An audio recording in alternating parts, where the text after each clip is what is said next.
Well, hi, folks. We're back. It's Huell's Gold, and I'm Chris. Round 11. Here we go. With me, as always, so far, is Allan. For now, yeah. We're teasing a lot like we're going to quit, but... We got 7 years left. Yeah, there's no quitting this. No. If Huell could do it for 22, I think we could put a few more in than that. So, how you feeling about this episode? I'm feeling pretty good. It makes a lot of late 80s, early 90s references. Yeah, this... I wanted to bring that up before we even get started, because someone mentioned to me that... said that we make fun of things. That is not what we're doing at all. We are reliving. We're reliving our own childhoods via this show because, you know, we're analyzing and we're kind of picking apart the little nuances of everything, and it's exciting, so we are kind of giggly and happy about it. But without outing ourselves as far as age, we were kind of the age of the kids that we're going to hear about in this episode during this time, the early 90s. So yeah, we wore these clothes. We walked in those shoes. Oh, yeah, most definitely. Those Payless shoes. LA Gears? Yeah. Some Sega shoes, if you're me. Whoops. First to 8th grade wasn't so fun. No, they're cool. But yeah, this was pretty heavy on the 90s clothes and stuff. Which I'm looking forward to talking about, yeah. about that stuff. But I guess we should say where we're at this week. We're in 3 places. Well, we're back in Trini. Yes. Yeah, because this episode, Natural Wonders, or as Huell was calling it, the tallest, the prettiest, and the rockiest. That's a really weird way. You were bringing that up earlier. Yeah, I wonder why they didn't go with that in the title. I'm guessing... It doesn't flow. Yeah, it doesn't flow very well. And it's just a superlative. Yeah.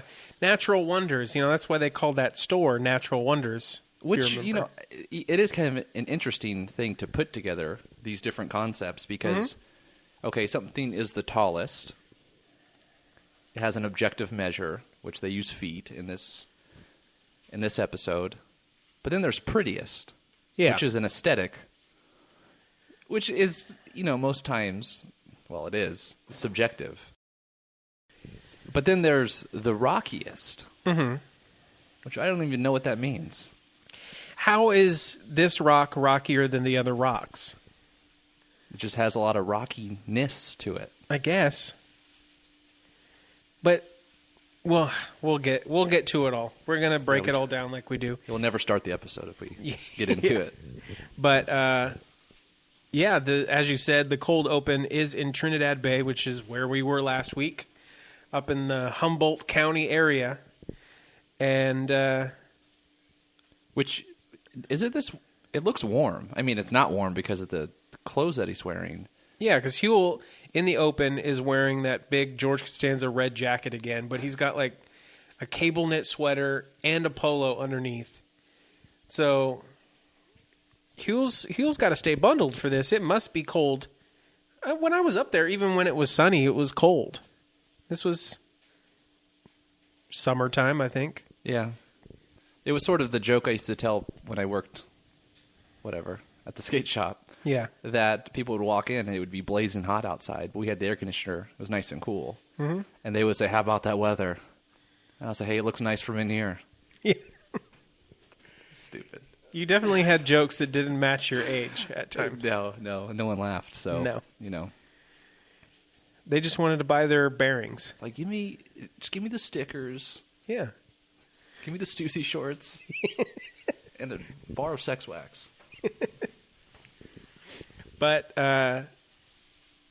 this is, Trinidad's our opening sequence, but we head on up or down over to Orick, which is going to be our first stop, and Huell's going to tell us why he's there. And it's not going to be about vacuums. Well, there we were, bouncing along Bald Hills Road in a trusty old yellow school bus driven by Retta McCurdy, who's one of the best. Now, I'd been invited to join up with Nancy Samer's 5th and 6th grade class from Orick School as they went in search of the tallest tree in the world. Now, to find this tree, we traveled into Redwood National Park, which contains over 106,000 acres of trees. Trees with an average age of 700 years. Now, once we got off the bus, we were met by the 2 park rangers who would guide us deep into the forest. Deep into the forest in search of one particular very tall tree. Now, the hike from where we got off the bus to the tall trees grove was exactly 1.5 miles through some of the most magnificent trees I think I've ever seen. The hike made even more interesting by the fact that there was a steady rain the whole time, and by the excitement of the kids as they discovered some of the forest's hidden secrets. So our theme this week was probably the most traditional one we've had so far, don't you think? Yeah, I think so. A lot of people who have watched California's Gold have probably noticed that the early days, the themes are individual and usually played by people in the area that the episode is about. This is the case here. It's a band called Off the Cuff from Arcata. It's just a guitar, a cello, and a fiddle. Pretty straightforward, real clean cut, like a man in a suit in the poppy fields, which you'll hear about later. But when I was doing my research, I thought this really sounds like the theme that, like, second half of the show's history, they kind of just stick to one version that is just violin, guitar kind of a version. But it just didn't sound exactly the same, but I didn't know where that version came from. It is not Off the Cuff. We've actually been in contact with Richard, who played on that version that was later used, and he's given us some good stories so far. Richard, he gave us some juice that maybe we'll talk about someday, maybe not. But I like this this theme. It's solid. It is quite a juxtaposition to the outro. The outro, oh yes. I can't wait to get to that one. But yeah, the opening scene, we're in Orick, and we're on a school bus. Yeah, and this is the weather that I was talking about. This is what I imagine when you tell me that you are in the most northern part of California. Yeah. I don't know. Because it's kind of like a lot of people say that these redwood forests, more up towards like Oregon, are rainforests. And that's what it feels like. It's just not tropical rainforest. It's I don't know, untropical. Yeah, just a rainy American rainforest. Yeah. Even though rainforests and tropics are in Central America, you know what I'm saying, right? Not trying to get nationalistic here. Okay. But right off the bat, is my favorite person. I'm sorry, I didn't mean to cut you off. No, that's where I was leading to. Okay. Well, there's 2 people that I really like on this bus. First is the kid who played Danny in Last Action Hero.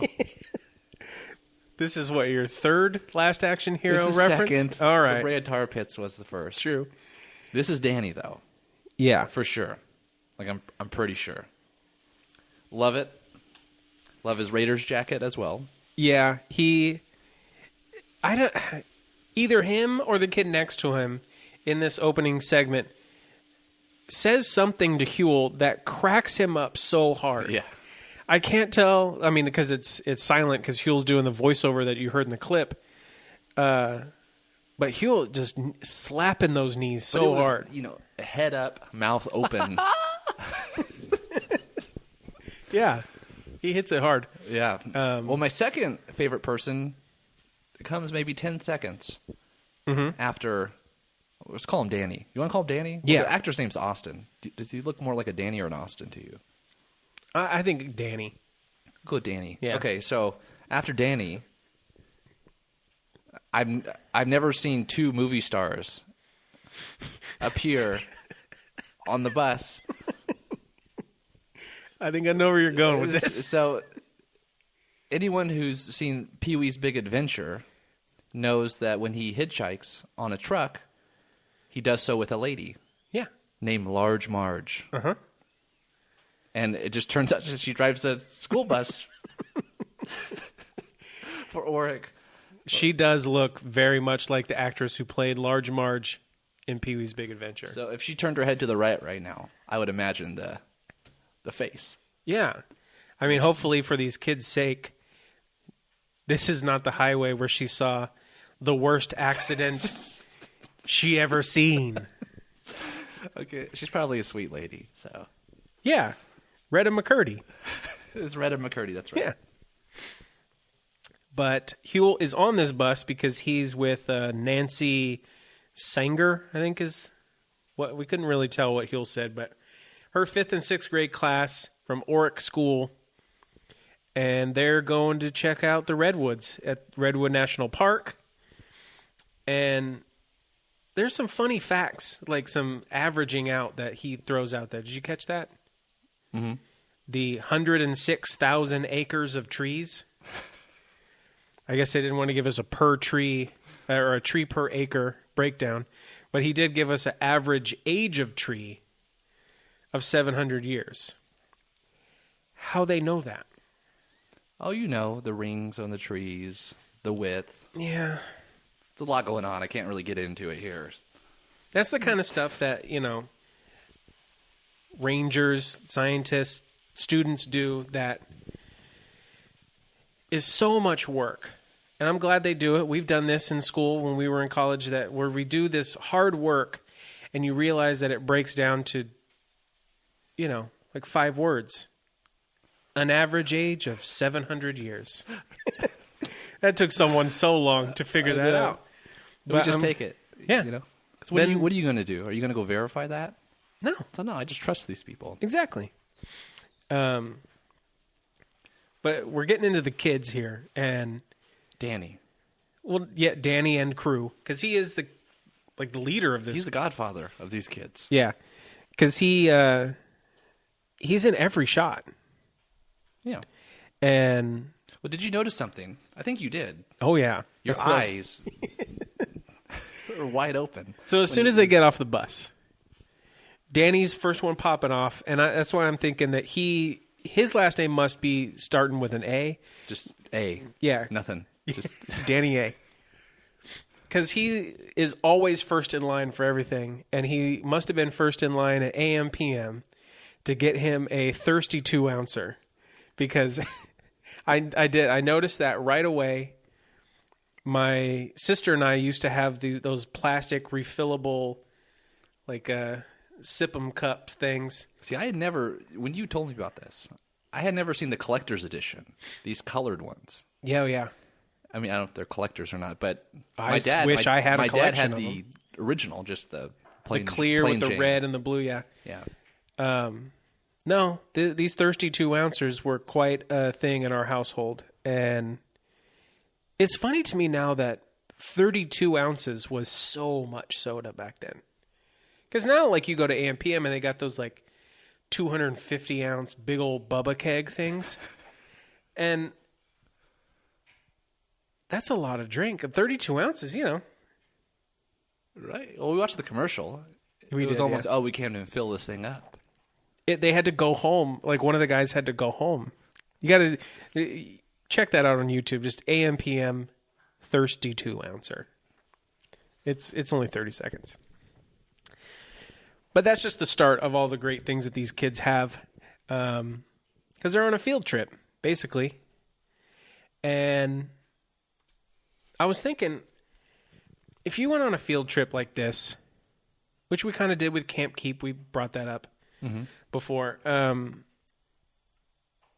If Huell just happened to have been there, would you feel that was a special treat, or that he kind of overpowered and took over your trip?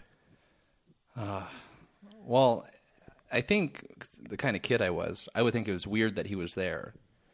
But I would imagine that his personality would people would get used to him fairly quickly. So to answer your question, I don't know. Yeah, I don't know either. I think I thought about this earlier when we were doing our initial research and viewing that, maybe I would feel kind of like shortchanged. But then I put myself in the place of these 6th graders, and I didn't want to be listening to these rangers telling me all these goofy facts and stuff. Like, I just wanted to be goofing with friends. Right, but Huell's a hype man. Yeah, true. It probably made this more fun. And plus, as we see later in this segment, he kind of just is another kid who's just 6 foot tall and has a camera with him. Well, speaking of just thinking about, going on this kind of trip, would you pack a cotton crew neck like this kid does right here? Oh, the kid who's like a third of the way through the line there with that Bart Simpson crew? Yeah. Honestly, I would wear that now. Those bootleg Simpsons shirts are so cool. Are those pump-ups? Oh, his shoes. He's got some pumps. Oh, man. Yeah, it does look like it. That's cool. So Huell and the kids are being led by the rangers through the forest, and one of the first things they come across is this banana slug. Have you seen one of these things before? Never in person. Oh, okay. No. But Huell wants us to see it. Yeah, thank God that he was there. Grabs that lady's wrist. Twists it backwards. He's done this a couple other times in other episodes later on in the series where he moves things to be in view of the camera, like at the detriment of the people who are there live, to like tilt it away from them so that Louis can get the shot. And she just lets him do it. I mean, that's the thing too. It's okay. These kids don't really have to see it. Yeah. And Danny here, well, it sucks that he put his poncho on, his plastic bag poncho, over his Raiders jacket. But it's a good thing he did because Huell kind of armpits on him. Yeah. To reach over to move that banana slug. And he never stops smiling. No, he's into it. And yeah, the kids get to see the ranger kiss the banana slug. Well, did you hear, though, before we get into it, that when she said that people used it for anesthetic purposes, everyone yelled, "Ew." No, I didn't hear that. I heard her say that, but I didn't notice the reaction. Yeah. Why would they ew that? I don't know. It didn't make sense. It was an immediate reaction, though. I think it was a chain reaction. One kid said, "Ew." Yeah. And then she goes in to smooch it. Yeah. Right? And then you see Danny immediately forms heart eyes. Yeah. And he says, "I want to kiss that too." And he leans in. And then he stops himself because he realizes manners first. I can't just bust a slob with it. Yeah. So he asks permission. Can I kiss it? Which he does. The same spot that you did? Yeah. Well, did you have a favorite kid in this scene? Well, it was hard for me to even pay attention to Danny because his friend to his right was just staring daggers at me. He just looks into the camera the whole time. He's got a humongous slug, 6 inches from his face. But all he cares about is looking into the future at us. He looks so scared. Poor kid. Even his lips, his mouth is almost like a emoji, like a sad face. Yeah, mouth. Yeah, exactly. So Huell's moving on. The kids are moving on.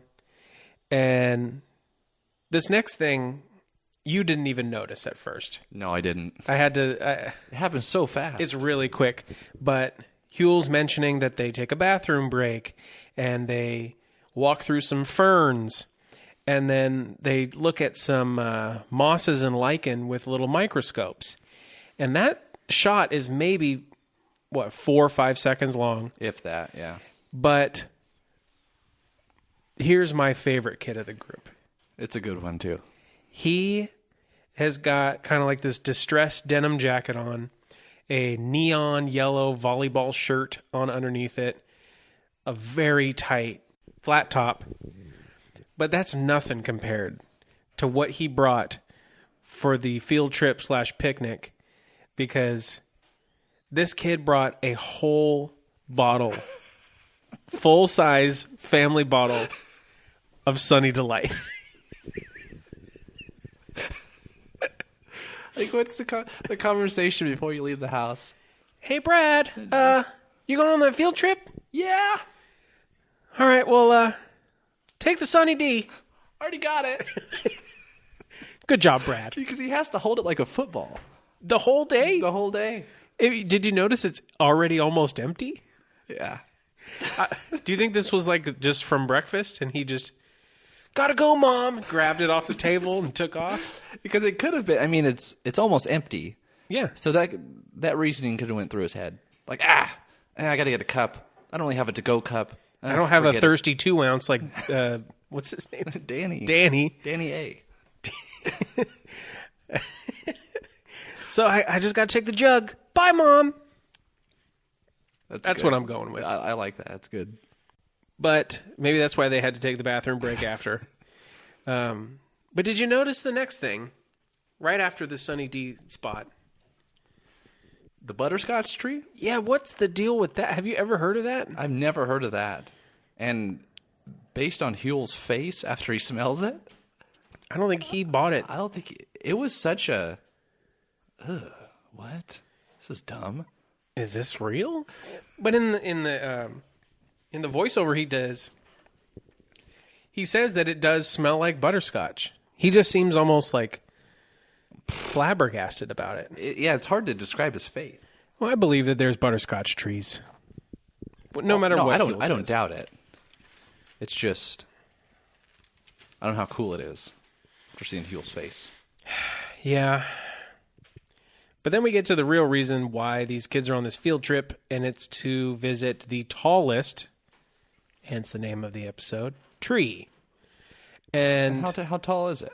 Oh, well, it's 367.8 feet tall. Oh, okay. Or was. Ooh. Allan got a little bit of updated info on the tallest tree. I was going to say debacle. It's not really debacle. It's a... Well, that was, I mean, even in this episode, I mean, it was in doubt that was the tallest tree. Anyway. That's right. Yeah.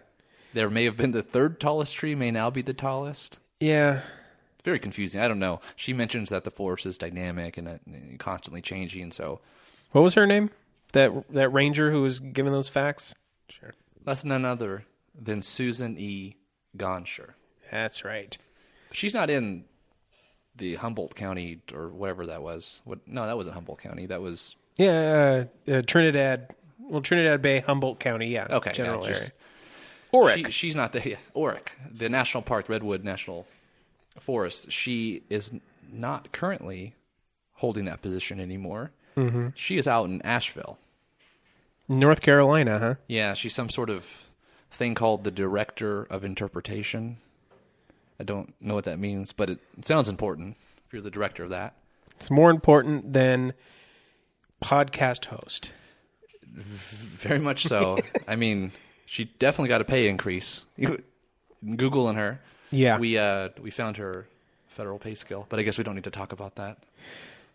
You know, you work for the government, you takes your chances. Yeah, but I think she's doing okay. We'll just say that. Yeah. Good thing, because she seemed good. She had those kids engaged. She had the facts. She had the props with that ball of string that was the exact length as the height of the tree at its current time. Let's get back to the current state of the tree. Okay, so the current state of the tree. So when I was looking up this kind of research, this was known as the Libby Redwood. Okay. If I did it correctly. And this was measured at, as we've already said, 367.8 feet. It's old, like we said. 600 years old, right? But in recent years, 10 feet of the top of the tree It got blown off in a storm, and it got its title as world's tallest tree taken away. You think this Libby would know that it's in the Guinness book, and it would have held on tight in that storm, but I guess not. Well, the tallest tree now, at least for the moment, is Hyperion. Yeah. Which is in the same forest. But as far as I could tell, it's in a remote part of the forest, and the location's undisclosed at the moment. I'm sure if you dug real deep, you could probably find it. But I don't know. A lot of times, yeah, a lot of times they keep those tallest, biggest, oldest things a secret because people always kind of screw them up. Like the oldest trees, which is in an episode ways down the line, is a bristlecone pine that's in, I think it's like at the eastern slopes of the Sierras, and they don't disclose where that oldest tree is. Even Huell didn't get to go see it. Oh, really? Yeah, because people would like write I Heart Bonnie on it or something, and all this kind of junk. How tall is that new record-holding tree, though? 379.7 feet. All right, so it's over 10 feet taller. Yeah, it's not even before the top blowing off. Right. Well, hopefully the Hyperion holds tight during those storms. As far as we know, this could be old news too, but we'll just go with it for now. Well, you found it on monumentaltrees.com, so I'm going to go with Why do you disclose my sources? Come on, bro. This is it's for the world. Yeah, we're providing a source for further education and knowledge. All right. Through our analysis and commentary on people's clothes. Yeah. I guess if you break it down, but this was a great time in California history. So there's a thing about Huell that we all know as fans, that he is a very unique guy. He is inquisitive. He's excited about even the smallest of things. And with that, I think he kind of comes off maybe as a bit, maybe, I don't want to say unintelligent, but almost like simple. Yeah. And I think the reason for that is, which obviously he is not. He is a great ambassador to the state, and it took quite a lot of work and intelligence to do this show. But there's a scene in this episode where Huell they're doing a little demonstration to see how big the girth of this tree is. So all these kids and Huell hold hands around it. And Huell, when it's time to let go, is so just in it and involved in the talk and everything that he just kind of forgets to let the girl's hand go.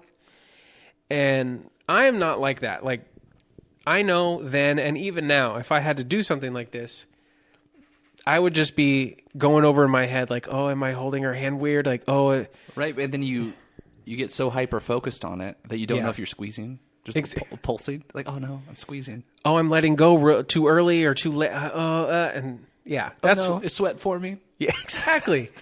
Oh, and then you got the guy on the left, too. You forgot about him, and all of a sudden you're like interlaced with the fingers, and you don't know why. But Huell is not like us in that he is just kind of focusing on the world around him, that he kind of forgets to let go of the girl's hand even after he starts walking away. She's so over it, too. Yeah. He has 1 foot up on the tree, leaning back. She's kind of staring him down, too, as he walks away. Yeah, she could have been like a spicy extra on Saved by the Bell. All right, so I think we're about done with the trees in Northern California, so we're going to head on back down south. Huell, why don't you tell us where we're going? I'm not sure what I was expecting, but it was the most spectacular sight I have ever seen, period. Thousands of acres of brightly colored California poppies. and thousands of people out to soak in their beauty. The centerpiece of all this activity is the 1,700-acre Antelope Valley Poppy Reserve, located in the northern part of Los Angeles County near the town of Lancaster. It's all part of our state park system, a reserve that's open 365 days a year.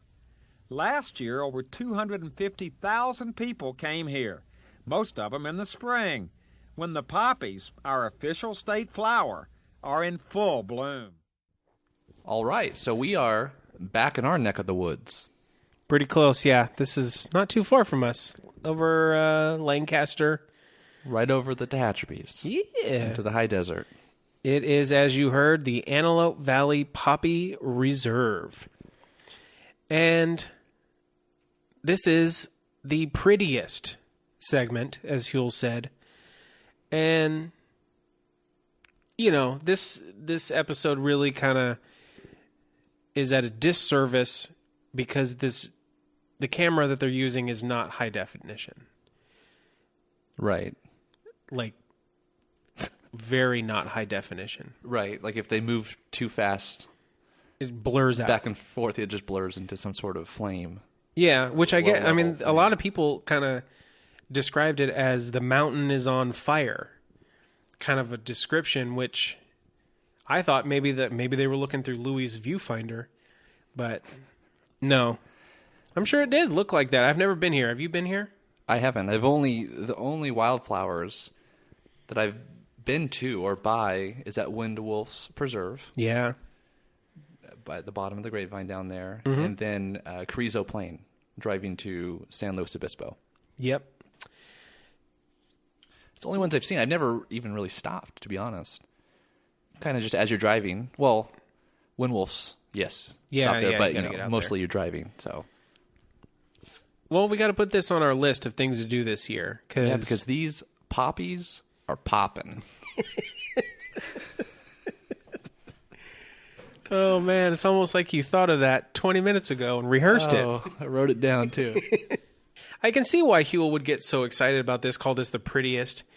It is pretty crazy, like how many flowers there are. Because even those the places you mentioned, those have like good amounts of color on the hills, but this is... It's wild. It's insane. The thing is, poppies are Huell's favorite flower. Yes. Okay. I mean, it's in the logo. Right. Did he form his love for... Oh, he had to, because the logo came first. I think so. So to me, calling this the prettiest, I think he's a little biased. a little biased, but it's not a bad thing. Well, even his kind of like signature portrait of himself was him in this same place years later. That I mean, we've used it on some Instagram posts and stuff. I think of just on the him. AAA map. It's on. Yeah, it's on the AAA. One of the two AAA California's Gold maps. You can't blame him for liking this place. It's cool. It's not a bad choice at all. No. It is a bit kind of... this sounds negative, but I don't mean it that way. Monotonous in the shots. Because it is just hills with the poppies on it. Which look cool. Would look better in HD, but whatever. We're spoiled. It's 2018 now. But as always, the interviews kind of spice things up. Right. They're always pretty good. But the one guy I wish he had interviewed is the first guy you see. He's just loving the flowers in a suit. Yeah, we mentioned him at the beginning. He's in a suit in the wild. It looks like he's just... Maybe he just got fired from his accounting job and he just needed to see something that was real after being in the unreal world of high finance. Or he just, likes to look nice. So I can't tell who my favorite person is that Huell interviews. But there is a lady who, the way she speaks about the hills and the open land, it's like, I'm trying to think of a way to put it. She's drunk in awe. I totally get what you mean. Because she's just like, she should have been wearing sunglasses, so she's kind of squinting, so it kind of makes her be like, whoa, kind of just like dozed off a little bit. Mm-hmm. And she's just so in awe of how vast it is that she just kind of trails off a little bit. Yeah.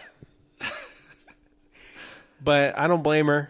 I get like that sometimes, especially, you know, if someone came up to me with a silver microphone, I wouldn't know what to say either, probably. Yeah, that'd be weird.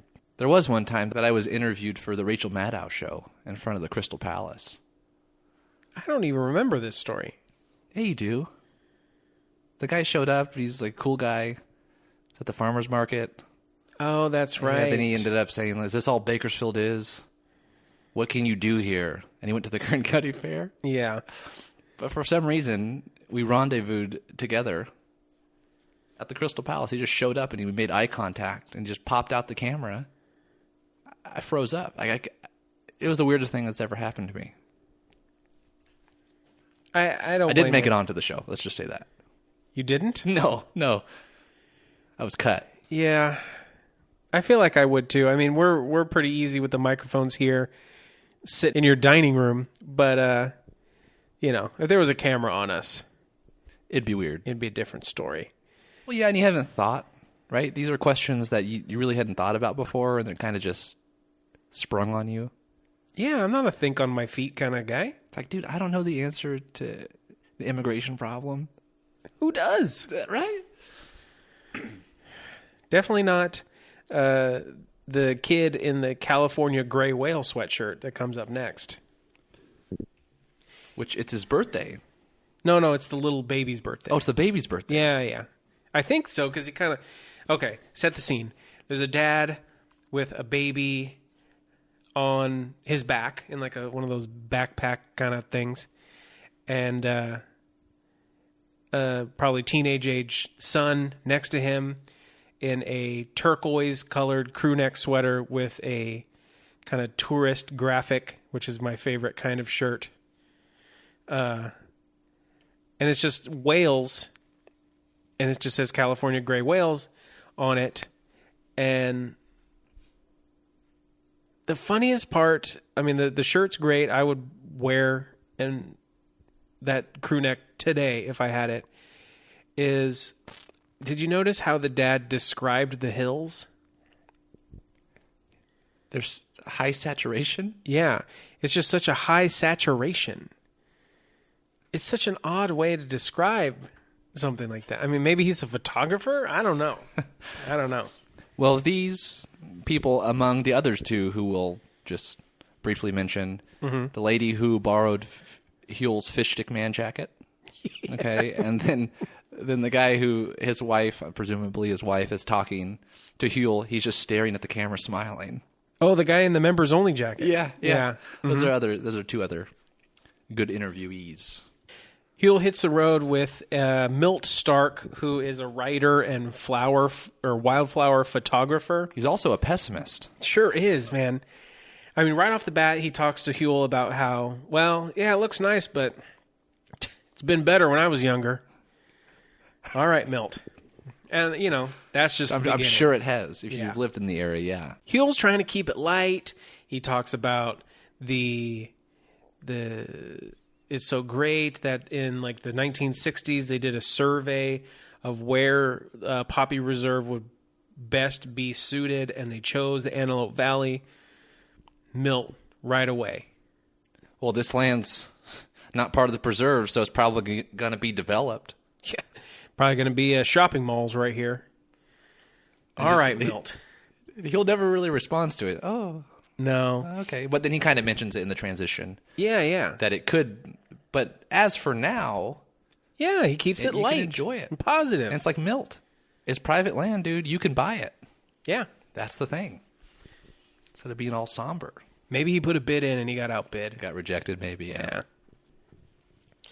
But we need to get out of the desert here. I feel like we need to head to the coast. I'm feeling rocky. Rock and roll, Huell. Tell us where we're going. Tomorrow, I'm going to Morro Bay. Well, there we were, cruising around Morro Bay, a picturesque little town located on the central coast.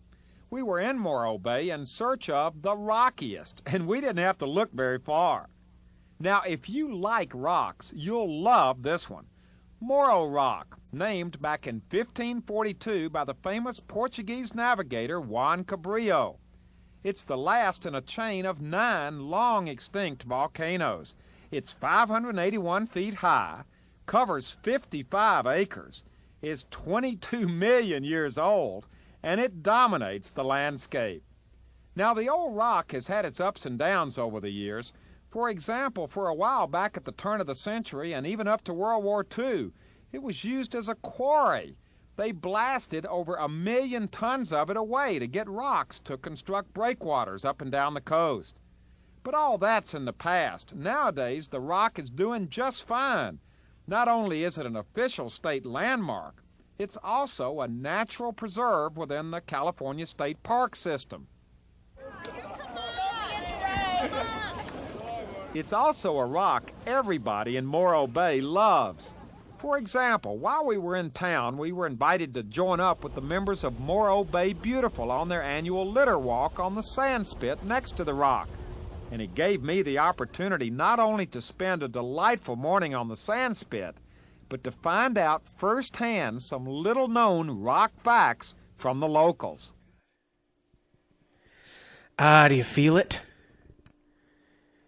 Do you feel it, Allan? Yes, I do feel it. Do you feel the breeze coming off the rock? I do. The Morro Rock? I didn't respond to that. Yes. Yeah, we're in Morro Bay. Which we are fans. I mean, this is this is the beach to us. Do I even need to ask? We ask each other this almost every show. Have you been here before? Let me think about it. Yeah. If you grew up in many Bakersfield, times. you've been to Morro Bay. And as we've talked about, did you go to Camp Keep? Yeah, but not the Cambria one. No. Not Cambria? No, I went to the ones in the mountains, which I don't even know where those are. I don't either. That's a good question. I don't know where it is. Yeah. I think it's like east of Porterville, kind of a thing. Oh, well, that's a pretty area. This is real riveting talk we're having, where the Camp Keeps were. But for those of you in Tulare, Sicon. Yeah. Okay. Great Sicon segment coming up in probably a year and a half. Coming right up. Yeah. All right. So what are we doing? Well, here? wait. I want to break this down, the Central Coast Bakersfield thing a little more, because from Bakersfield, I think Fresno is like this too. LA too. When you go to the Central Coast, there's kind of people who are you got your places to go. You got your Pismo people. You got your Dunites, basically, people who like doing the dune stuff. You got your Slows. You got your Moros. Mm-hmm. What were you? So growing up, Pismo. Okay. I mean, it was referred to often as Bakersfield at the beach. Mm-hmm. Okay. And I've seen kids that I went to school with when I was in 4th and 5th grade that I would see at Pismo. Oh, yeah. Right? So it's Pismo, but as I've gotten older, I really enjoy going to, it's not even the beach, but going to downtown San Luis, walking around, going to Phoenix bookstore. Yep. Well, they're right next to each other. And Boo Boo Records. Oh, yeah. So these are things I like to do now, just kind of being a walkie kind of person. But I also really enjoy how mellow Morro Bay and Cayucas are. Yeah. I'll tell you what, I've never been a Cambria person. I've never even been to Cambria before. Okay. It's a little too north for me, if that makes sense. I don't know how to explain it. Well, it's got that Randolph Hearst Like influence San coming Simeon. down. Yeah, just above it. Well, I'm going to be there in 2 weeks for Aaron's birthday. I'd be curious to know how you feel. I'm curious to know how I'll feel too. It's obviously a cool place, but if you're making me choose, that's kind of how I'd rank it. Well, I think Huell visited Cambria at least once that I can tell from the research. So I'll be hitting whatever that spot is, because why not? I was pretty much the same. Like, we were more of a Pismo family. We would camp there a lot. Same with San Luis Obispo. My family didn't have dirt bikes or anything like that, so we didn't go to the dunes. Right, but so with your family, so my family, we always took the 46 in. We never took the 166. Like, that's the path we chose. Couldn't be more opposite. Right, okay, so... Yeah. That's Blood Alley. You don't take the 46. And my mom said it every time we drove it. I know. So, to me, Grover Beach, Arroyo Grande, well, any of the 5 cities, really. Mm-hmm. I mean, obviously, besides Pismo, I mean, being around that area. Uh-huh. But, like Santa Maria, like these places are foreign to me. To this day, not so much these days, but as a kid, I would know what you're talking about, even though they're only a few miles away. I'm surprised you didn't go over to Napomo to like go to that racetrack over there. Oh no, you mean the RV center in Napomo? Yeah. Just a short hop over to Napomo. Okay. Sorry if you don't live here. That's the commercial. Maybe that we should get back on track, because a lot of people have been to Morro Bay that aren't from Bakersfield. It's a pretty hot spot.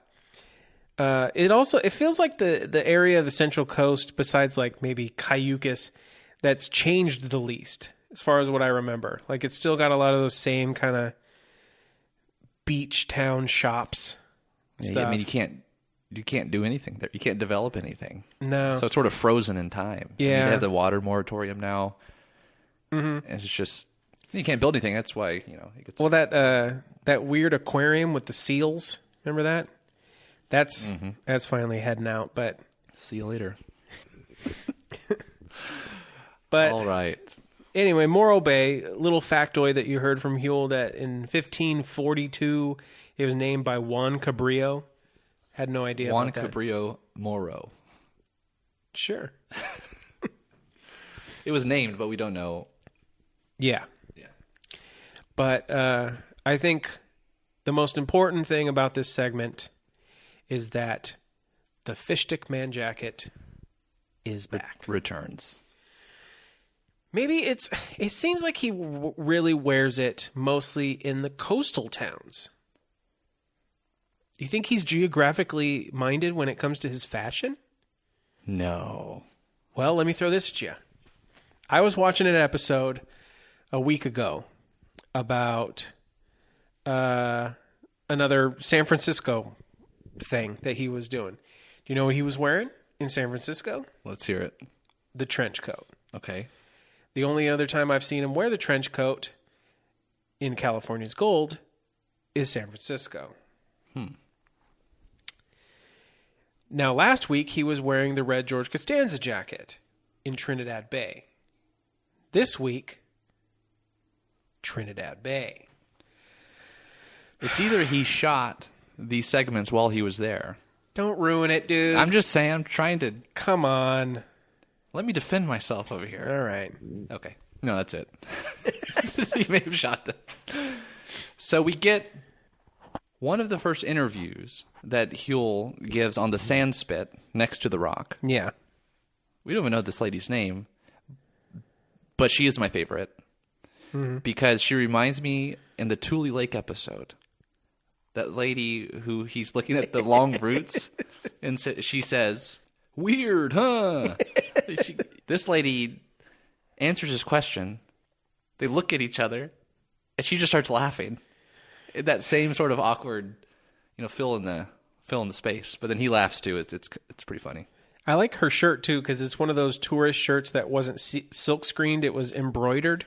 Made to last. Yeah, and it was embroidered with the same color thread as the base fabric, so it almost looks like a pseudo embossing.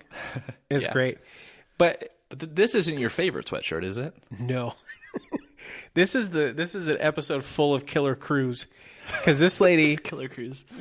She's got a red crew neck sweatshirt with a humongous turtleneck popping out the top, but it's great because both these ladies are real wearing... quick, do you think it's a turtleneck all the way, or is it just the dicky?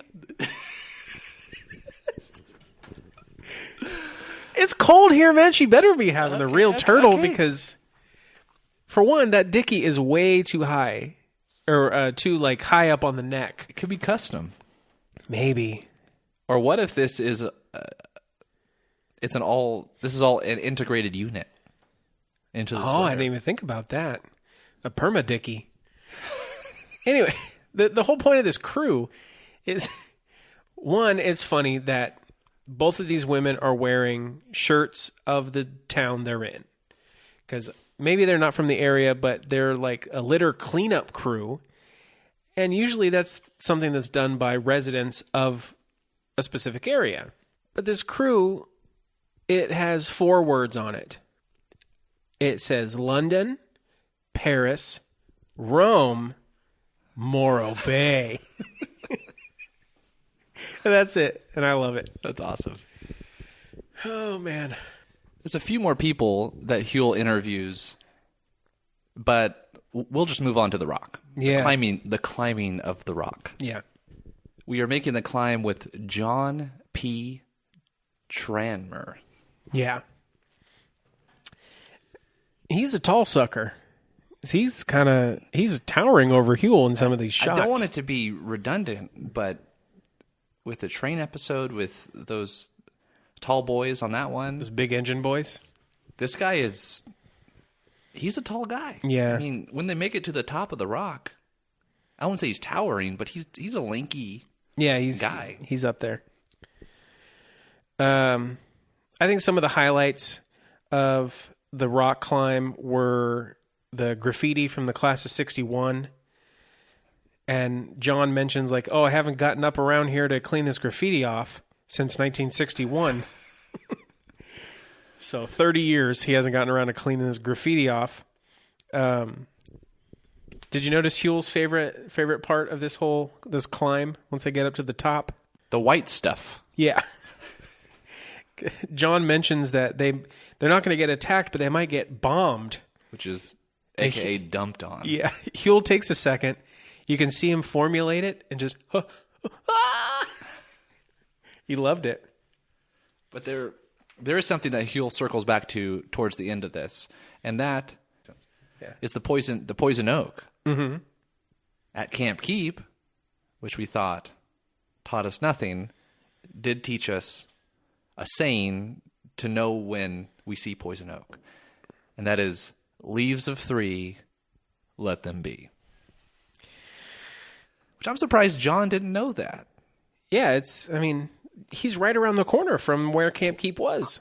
I would imagine he would give mini lectures, but you know what? We'll just leave it at that. That's what they say is neither here nor there. Do you think in his 29.8 years of service, he would learn that jingle? Yeah, that's some more public servant research done by old Allan over here. And he's retired, by the way, 2002. It's the last year. Oh wow! So he's been going on 2 decades, living the life for a while now. But Huell kind of wraps it up on the rock. He kind of wraps... Jacket off. Yeah. Oh, yeah. That's right. He took the fish stick man and tied it around the waist, like. And John popped his off too. Yeah, it was a warm hike up the top. But did you notice that this is the first time that Huell mentions Louis by name? Yeah, I think he felt bad for him. Yeah, I don't blame him. Which I was kind of thinking, and because we mentioned in the last episode, how the heck are they getting their shot in the other canoe? Mm-hmm. And once you start thinking these shots they're having to get, it's complicated. You really get that sense when you read his book, like how much he really went through. Do you want me to read? Yeah, hit it. A quote out of the book? Okay, here it goes. The third segment of the superlative show was about Morro Rock, with Huell proclaiming that it was the, quote, rockiest, end quote. That was a messy shoot. Countless birds use that big hunk of rock as their outdoor restroom. Big time. And I had a heck of a time keeping my footing and holding the heavy camera as I slipped and slid on that stuff. but I managed without falling. And that eventually became the final segment of, quote, California's tallest, prettiest, and rockiest, end quote. Yeah, I mean, you got to feel bad for Louis, man.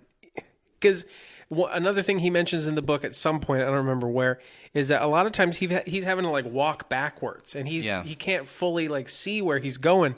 So if he's just slipping and sliding on the stuff, and it gets very heavy camera. We hear a lot about this heavy camera. Yeah. 18 pounds. which I'm sure you pick 18 pounds up once. Well, hold a for child. a couple minutes. Yeah, exactly. Hold a big yeah. baby. Mm-hmm.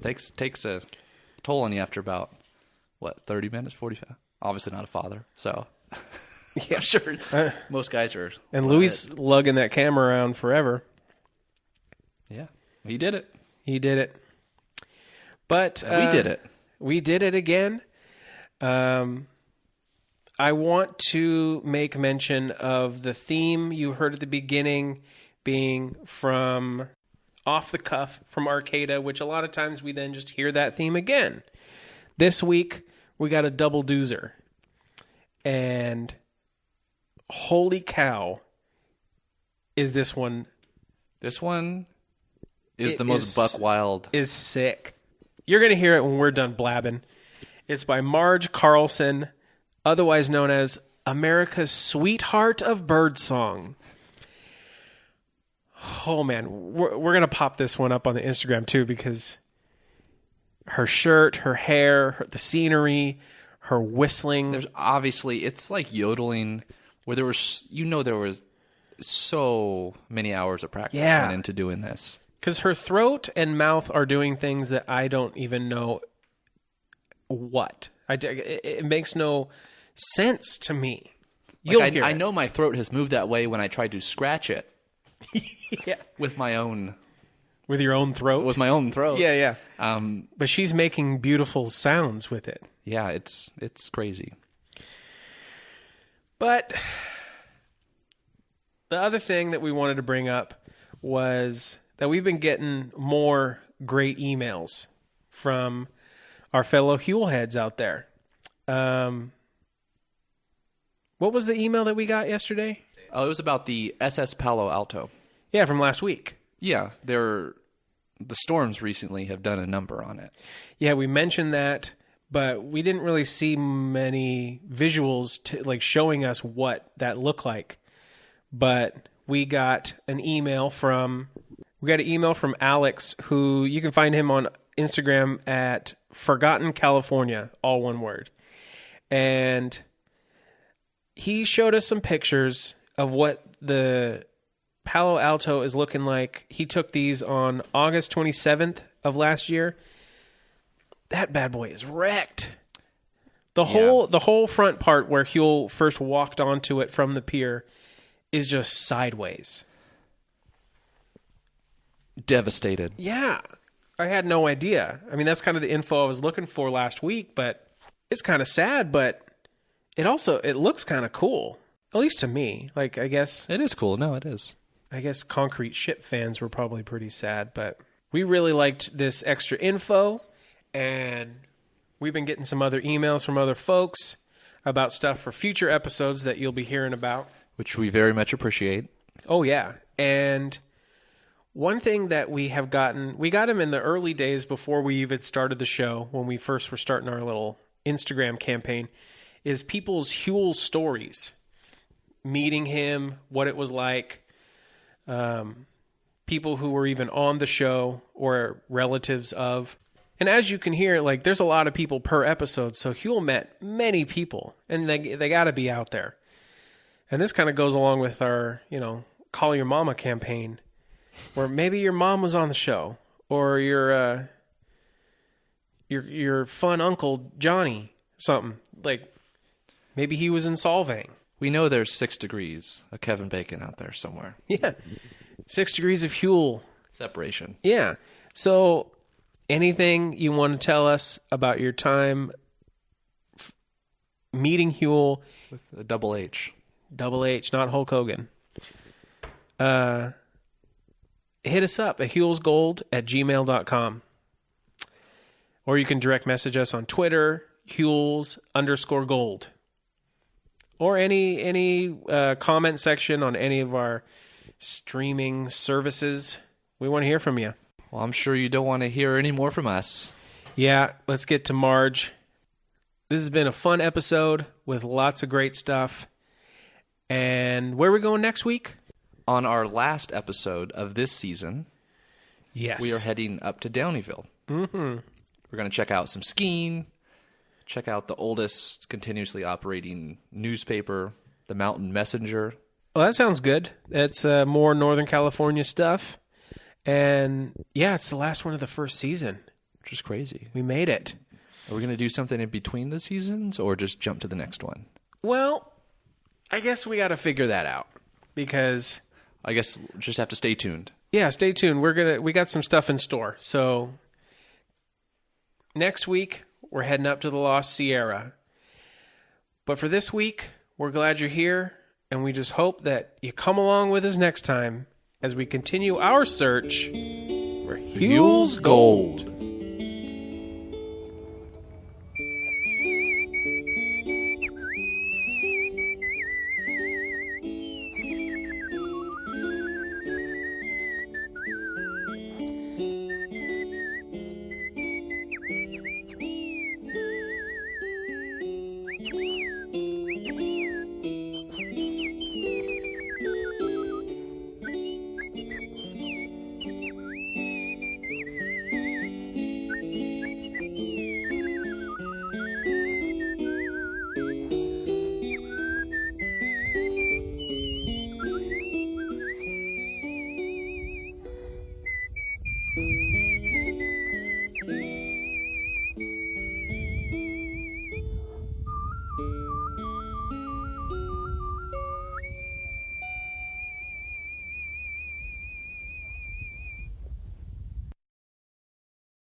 Well, as we finish the program, I have 3 things to do. The first is to, as always, thank you for watching and invite you to tune in again next time as we continue our search for California's gold. Secondly, we got to finish climbing down off this rock.